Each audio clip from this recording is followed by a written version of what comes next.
Timeline, 5000 ans d'histoire, Richard Fremder.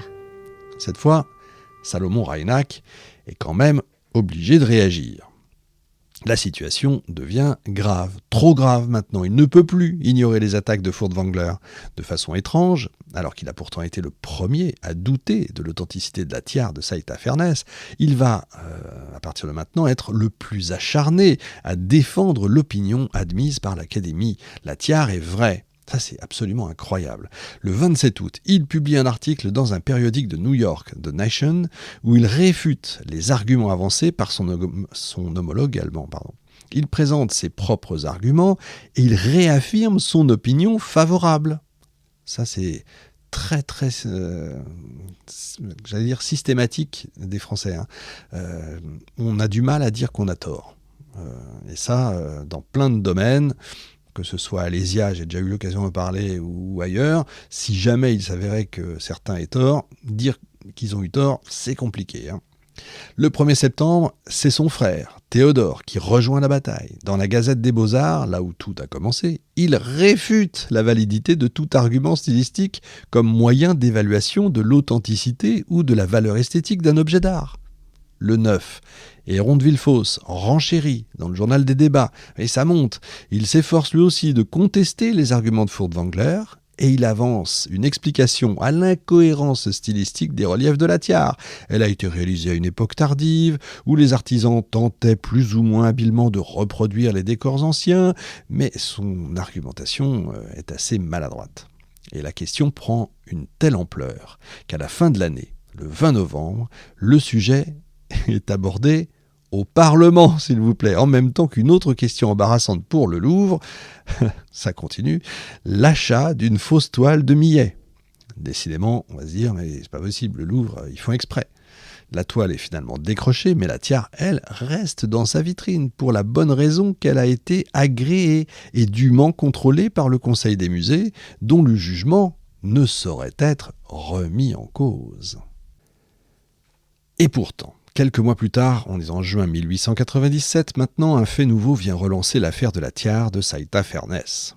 Un marchand d'art du nom de Chapsel Ockman est arrêté en Moldavie alors qu'il tentait de négocier un lot de faux bijoux antiques auprès d'un collectionneur russe.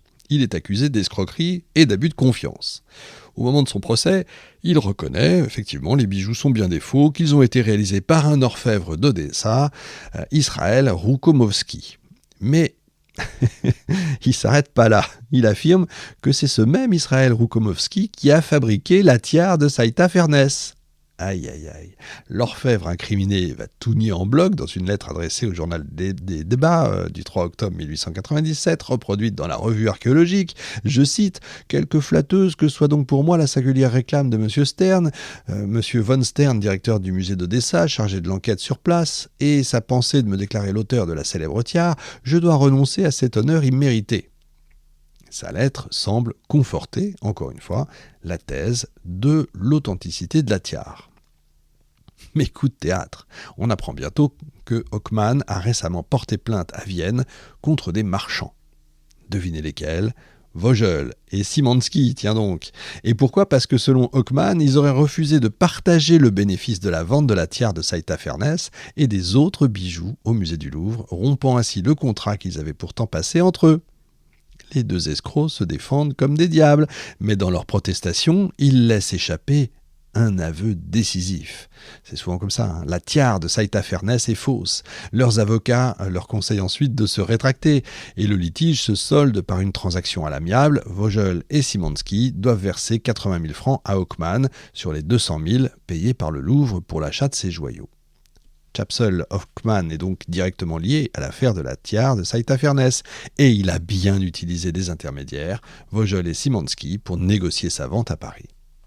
Alors vous allez me dire, mais pourquoi est-ce qu'il n'a pas vendu lui-même la tiare au Louvre ? En fait, réponse, pour rester discret. Et il a de bonnes raisons de ne pas se faire remarquer. Rappelez-vous, le musée de Berlin avait refusé d'acheter une couronne d'or qui était fausse. Et qui était le marchand qui avait tenté sa chance ? Chapsel Ockman.